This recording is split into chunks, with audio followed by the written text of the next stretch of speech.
중하류 일대 지형에 대해서 알아보도록 하겠습니다. 그래서 먼저 범람원에 대해서 알아볼게요. 이건 하천이 범람해가지고 생긴 지형이라고 생각하면 됩니다. 먼저 범람원을 설명하기 전에 하천 중하류 일대를 흐르는 하천을 자유공유하천이라고 해요. 자유공유하천은 보통 이런 평야를 흐르며 지나가는 하천인데요.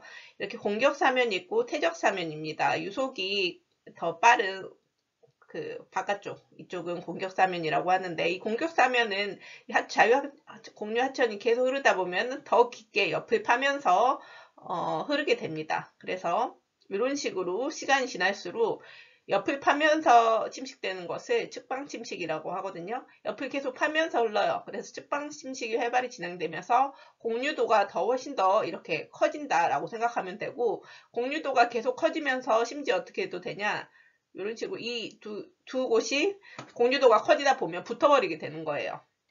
그래서 붙어버리게 되면 그 중간에 하중도, 즉 하천의 중앙에 있는 섬처럼 생긴 것을 하중도라고 합니다. 이 하중도가 생기고요.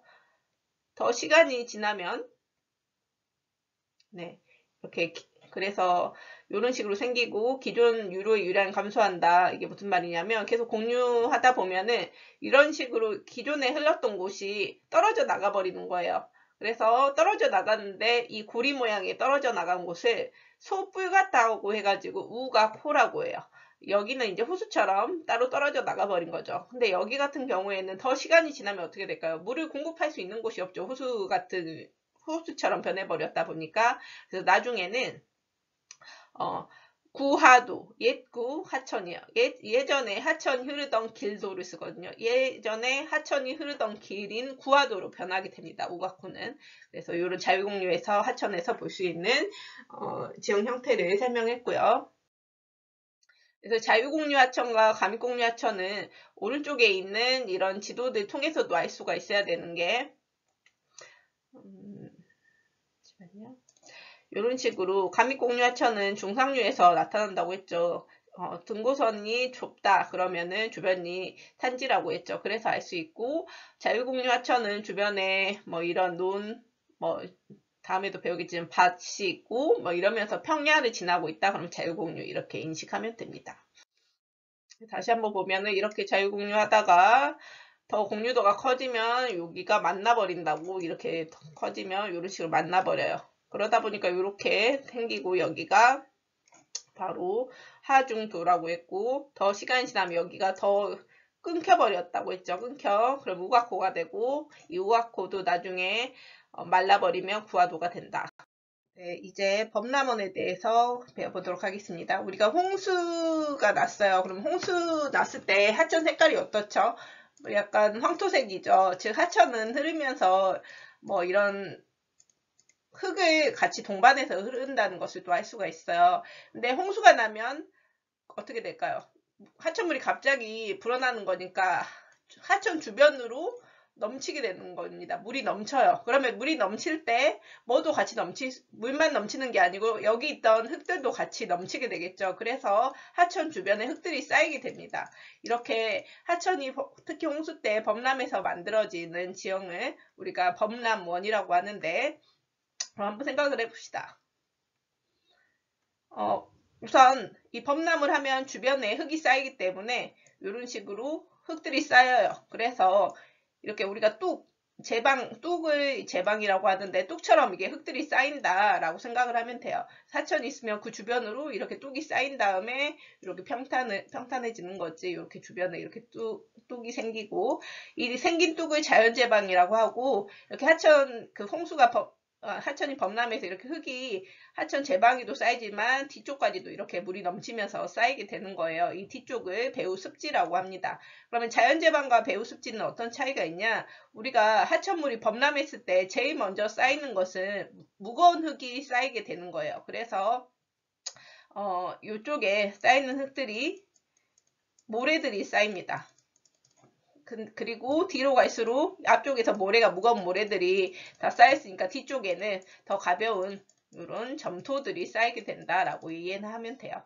자연제방은 모래, 배후습지는 점토가 쌓인다. 그러면 모래가 쌓인 곳과 점토가 쌓인 곳은 어떤 차이가 있냐? 우선 모래가 쌓이는 곳은 잘 생각해봐요. 모래가 있는 곳이랑 점토가 있는 곳. 어떤 곳이 더 물이 잘 빠질까? 모래와 모래 사이가 더 틈들이 많기 때문에 물이 더 잘 빠지고요. 점토질로 되어 있는 곳에서는 물이 잘 빠지기가 어려워요. 물이 잘 빠지냐 안 빠지냐를 우리가 한문으로 배수라고 합니다. 물을 뺀다. 이렇게. 그러면 자연재방 같은 경우에는 모래라서 배수가 양호하죠. 잘 빠지니까. 그런 곳에서는 물이 잘 빠지는 곳에서는 밭이라든지 밭농사라든지 과수원이 주로 농사가 이루어지고요. 배우숲지 이런 물이 잘 안 빠지는 곳에서는 벼농사 하는 곳 가보면은 물을 가둬놓고 물을 이렇게 채워놓고 농사 짓기도 하고 하거든. 즉 논농사 같은 경우에는 물이 잘 안 빠지는 조건이 좀 더 유리해요. 그래서 배우숲지에서는 논농사가 주로 이루어집니다. 그리고 넘어갈게요. 그래서 이런 자연재방을 범람원을 보면은 바로 주변에는 이런 밭농사가 있고 더 뒤쪽으로 가면 그 자연재방은 밭농사, 뒤쪽으로 배우숲지 쪽은 논농사가 이루어지는 것을 볼 수가 있습니다. 범람원은 생각보다 규모가 엄청 커요. 그래서 이렇게나 크다라고 이해하면 되고요.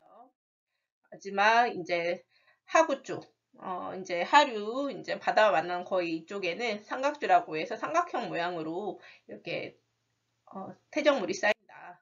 그래서 퇴적물은 언제 쌓인다고 했죠? 하천의 힘이 약할 때라고 했죠. 즉 하천 하류 쪽으로 오면은 이제 바다와 만나는 이 하구 쪽에서는 유속이 되게 약해져요.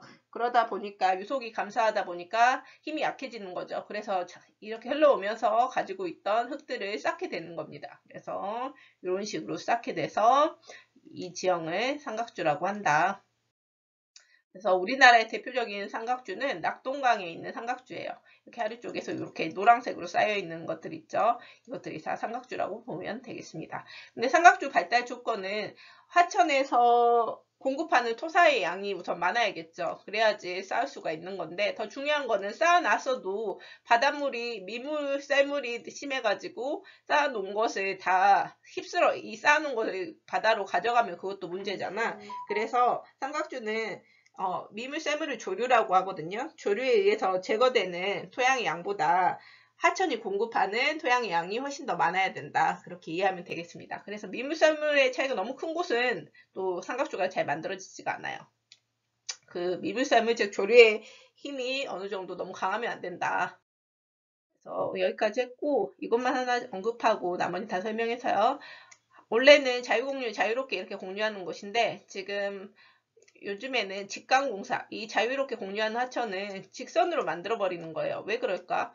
바로 여기 직선으로 만들면 주변에 뭐 건물이든 뭐든 만들었을 때 짓기가 편해. 근데 공유가 돼 있으면 짓기가 상당히 좀 까다로워지잖아. 그래서 이렇게 직강화를 많이 하거든요, 하천에. 그래서 하천 직강공사를 실시한 곳이 많아서 요즘에는 자유공유 하천이 많이 사라진다는 거. 여기 정도까지만 하고 넘어가고요. 요건 또 설명할게요. 아까 자유공유 범람원 같은 경우에는 뚝으로 자연 제방 쪽은 뚝처럼 이렇게 높고 배우숲지는 낮다고 했잖아요. 그래서 이쪽이 높아. 그러다 반대로 배우숲지는 낮잖아요. 높아졌다가 이제 낮아지는 곳이니까 홍수 피해는 피해가 있는다고 하면은 이쪽은 높으니까 상대적으로 덜하고 여기 홍수가 낮다 또 낮다 했을 때는 이 배우숲지는 더 낮아지기 때문에 홍수 침수 위험성이 커진다. 여기까지 할게요.